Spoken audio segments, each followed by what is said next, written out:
Vamos mudar de assunto, falar de algo que repercutiu muito e a gente trouxe hoje o entrevistado, o João Vitor, que é diretor da Educação à Distância da Universidade Federal do Amazonas, porque depois daquela situação do MEC, um decreto que modificou o ensino à distância, cerca de 2.000 alunos aqui da UFAM devem ser atingidos, só da UFAM. Obrigado pela participação, João Vitor. Bom dia. Tudo bem, diretor? Bom dia, tudo bem. Bom, fala mais para a gente sobre essa situação. Como é que esses estudantes vão ser, digamos assim, atingidos com essa mudança do MEC?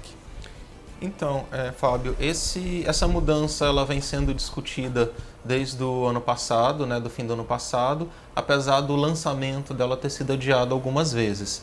Então, a gente percebe que isso impacta principalmente os cursos de licenciatura. Então, os cursos de formação de professores, eles são os mais afetados e é justamente os cursos que têm maior quantidade na Universidade Federal do Amazonas.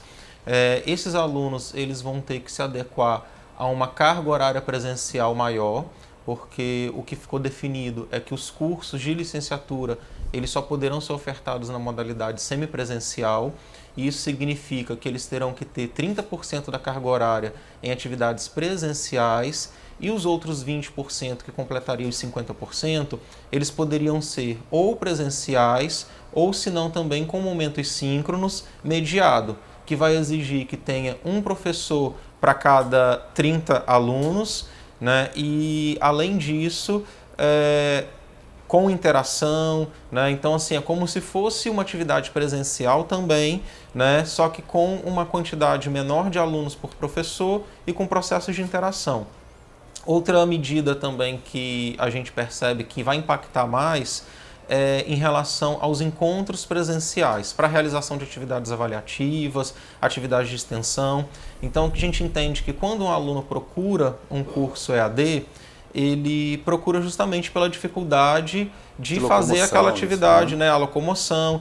Então, assim, quando a gente tem uma mudança que tem um prazo de implementação de 2 anos e a gente fala de um curso de graduação que ele tem normalmente em média duração de 4 anos, significa que no meio do percurso o aluno vai ter que se adaptar para cumprir uma carga horária presencial maior do que ele havia planejado inicialmente. Agora, diretor, corre o risco dessas pessoas, desses acadêmicos, serem prejudicados com a perda do diploma, não conseguir lá no final ter esse diploma, que é o que todos eles almejam? A gente tem muita dúvida, que a Tiradentes hoje está em Altaz, Carauari, Coari, Envira, Humaitá, uma série de municípios nos quais a UFAM tem polos importantes e que fazem esse tipo de modalidade de ensino. Isso, essa pergunta acho que é bastante interessante, que hoje nós temos aí 50% de todos os estudantes universitários do país, eles fazem curso EAD. Então essa medida impacta diretamente, traz muita ansiedade e medo desses estudantes que estão fazendo curso EAD.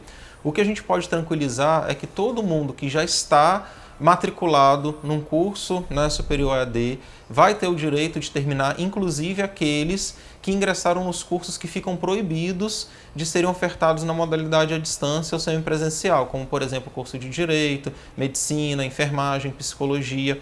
Aqueles alunos que já entraram nesse curso, eles vão ter o direito de terminar, vão ter o diploma válido.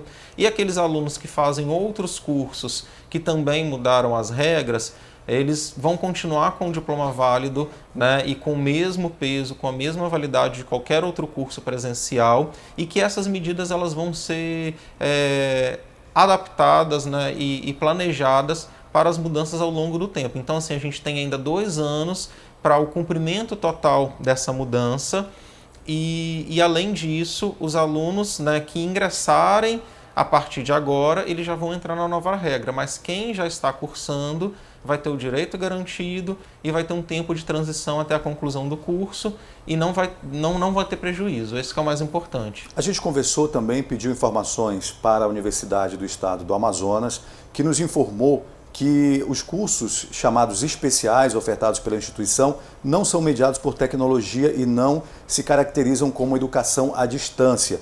As aulas funcionam da seguinte maneira: um professor ministra as aulas de um estúdio localizado em Manaus e essas aulas são transmitidas para o município beneficiado. Lá no interior também há outro professor, portanto o aluno não ficaria sem assistência do professor.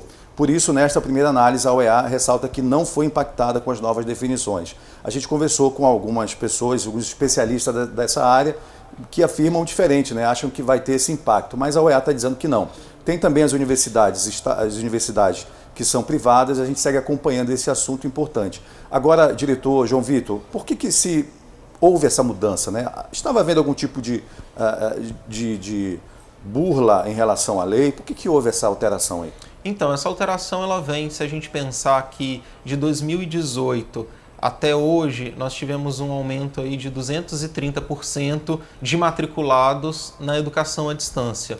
Então, isso significa que hoje, e desse total, por exemplo, quando a gente pega o último censo da educação superior de 2023, 13% dos matriculados em instituições públicas são de curso em EAD, 70%, né, e 80 e poucos por cento particular. Já da privada, 70% dos alunos matriculados são de cursos à distância, né, e uma menor quantidade, 30%, em cursos presenciais.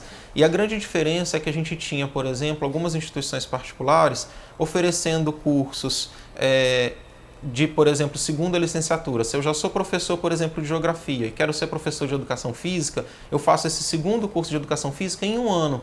E isso estava assim, trazendo resultado no impacto na qualidade da educação básica, porque a gente sabe que não dá para se formar um professor em um ano. Nós tínhamos outras situações, por exemplo, de alguns polos, né, de educação à distância que funcionava em pequenas casas, onde a pessoa, né, o dono daquele imóvel, fazia um contrato com algumas instituições privadas e nós tínhamos ali 3, 4, 5 instituições privadas compartilhando daquele espaço físico e que não oferecia nenhuma infraestrutura para o aluno desenvolver uma atividade, né, de nível superior. E esse aluno não fazia prova presencial, esse aluno não tinha interação com o professor, e a gente não tinha nem garantia se era o próprio aluno que fazia as avaliações. Então a gente percebe que houve uma expansão muito grande de oferta de curso, né, surgimento de instituições que as pessoas não conhecem, não sabem, né, do histórico, da validade, da qualidade do curso oferecido, e isso, né, chegou a ter uma preocupação do Ministério da Educação, porque ele percebia que o resultado da avaliação do ENAD, né, que a gente faz também um censo de avaliação desses cursos, que o resultado desses cursos, cada ano que passava, estava ficando pior. Então, assim, essa mudança de regra, ela vem também para poder buscar a qualidade da educação à distância, porque é o que a gente sempre fala, né? Não é o presencial que é bom ou a EAD que é boa, a questão é que existem cursos EAD de qualidade e cursos de EAD sem qualidade e cursos presenciais também com qualidade e cursos presenciais sem qualidade. Então não é a modalidade de ensino que define a qualidade de curso. E esse decreto ele vem buscando a valorização do professor, a ter professor para o aluno disponível, ao aluno realizar provas presenciais e buscar qualidade também na infraestrutura de polos. Professor, só para a gente finalizar, a gente está conversando aqui com o diretor do Centro de Ensino à Distância da Universidade Federal do Amazonas, João Vitor, falando sobre o impacto desse novo decreto do MEC em relação ao ensino à distância, né, que deve afetar cerca de 2.000 acadêmicos só aqui da UFAM. Qual a recomendação que a universidade deixa para esses acadêmicos nos polos, os acadêmicos que utilizam dessa modalidade? Então, a gente pede para todos que mantenham a tranquilidade, que eu acho que a qualidade dos cursos da Universidade Federal do Amazonas, ela acaba sendo menos impactada do que a grande maioria dos cursos, porque a gente já previa encontros presenciais, a gente já previa provas presenciais, então a gente consegue se adequar mais facilmente a esse novo quantitativo. Tem desafios sim, porque a gente tem um custo logístico maior, uma dificuldade maior de estar presente em todos os municípios, mas a gente já está em conversa com o Ministério da Educação, com a CAPES, para entender como vai ser viabilizado os recursos financeiros para a gente conseguir cumprir essa medida e a gente conseguir oferecer os cursos na qualidade, né, que a gente tem e levando uma boa formação e um bom desenvolvimento para todo o interior do estado.